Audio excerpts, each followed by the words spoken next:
23-24 season of SailGP had a lot of highs and lows for me personally. Let's talk about the United States. They're currently in 8th place. They had a really bad run of performances, Stevie. Just 10th. They finally got a 9th. But what is it going to take for this team to turn it around? Well, a lot, I would say. I mean, it's tough, isn't it? As Taylor's alluded to in interviews, there's a lot to learn. I still can't get away from the fact that you come in as a new team, and I think in those 3 positions, driver, wing trimmer, flight controller, one of those needs to have experience. We had a podium in Abu Dhabi in our 2nd race, which is sort of unheard of. And here we've got Taylor Canfield. Now, this might be his first final as a SailGP driver, but he has heaps of experience in non-foiling catamarans, so I definitely wouldn't be counting him as an underdog. But we also, had a nasty crash here in Bermuda, and that was one of the low points of my sailing career in general.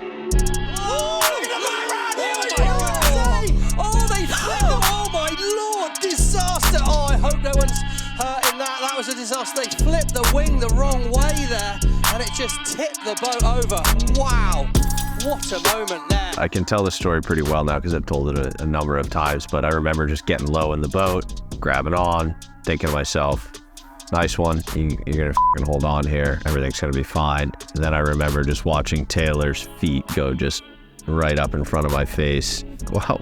He didn't hold on. That's not good. And as soon as that thought went through my head, I was ejected as well. I've definitely never experienced anything like that on a boat before, and experienced the G's and the forces that threw us out of the boat from 28 feet up in the air and through a carbon fiber wind to then basically being drowned and dragged underwater with no way to get up.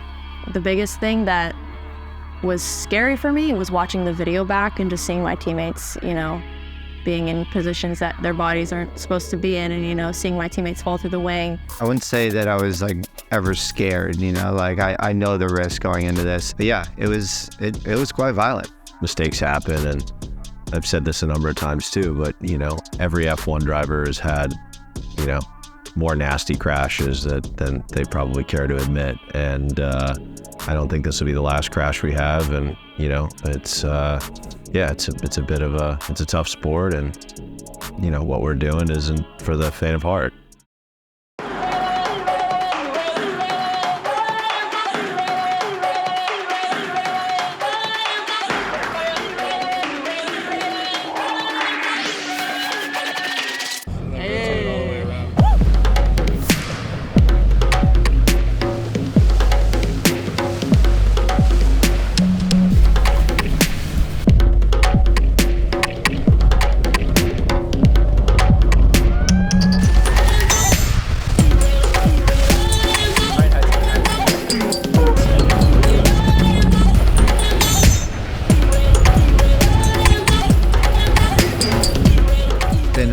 An absolute struggle looking back at the the half season that we had and the amount of training that we were scheduled to do, and then actually ended up doing. Those numbers were quite far apart. I think being in Bermuda is a great opportunity for all of us. We have 10 days of sailing on the water together, and in SailGP we don't get that. We have racing Friday, Saturday, Sunday, and then you go away for a month and then you come back and do it again. We're spending kind of 6 a.m. till 10 p.m., for almost 2 weeks, is a huge opportunity for us to, learn each other.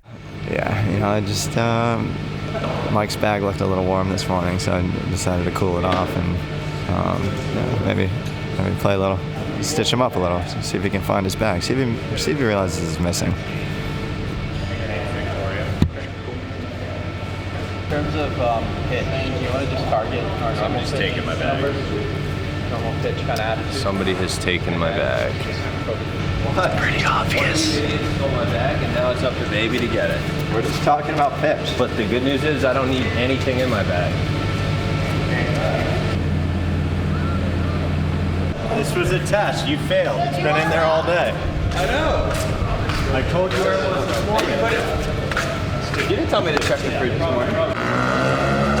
Probably the most the coolest clothing you're ever gonna have. Yeah, the fact that this boat is challenging is one matter, but the fact that there's 6 athletes on board and a coach in a coaching booth, which is a totally new dynamic, all needing to be experts in their own craft, coming together in this challenging format, that's what makes SailGP in and of itself such a hard nut to crack. So when we have people coming from windsurfing backgrounds, from skiff sailing backgrounds, from slow keelboat sailing backgrounds, match racing backgrounds, they're all great at what they've done to date, but SailGP and the roles that the athletes take on in this class are pretty specific to this type of sailing. And this racing where we have boundaries, we have really short races, where we have a coach talking in their ear the entire time, almost all of that is new to and only done in SailGP.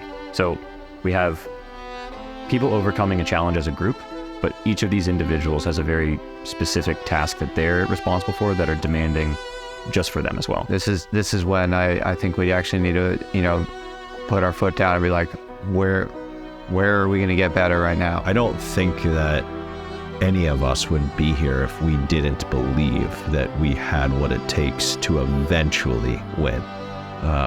I'm not interested in just mediocrity, right? It's just like, it's a complete waste of time. We never thought it was going to be easy. Not one of us. As confident as we all are as individuals, we never were under some delusion that we would just come here and win. It takes time. Our whole team feels that we're very low on the learning curve, and our learning curve is essentially pretty close to vertical. And I think that that's what makes it so exciting and makes waking up early and being around our teammates like so f***ing fun.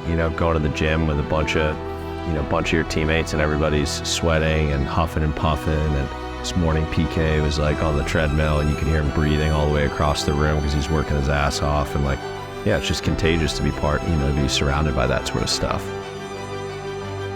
So that's all I could really ask for and hope for is, just a really hardworking, let's f***ing go do this team. We want to go prove everyone wrong and show them that we're going to be the best in the world.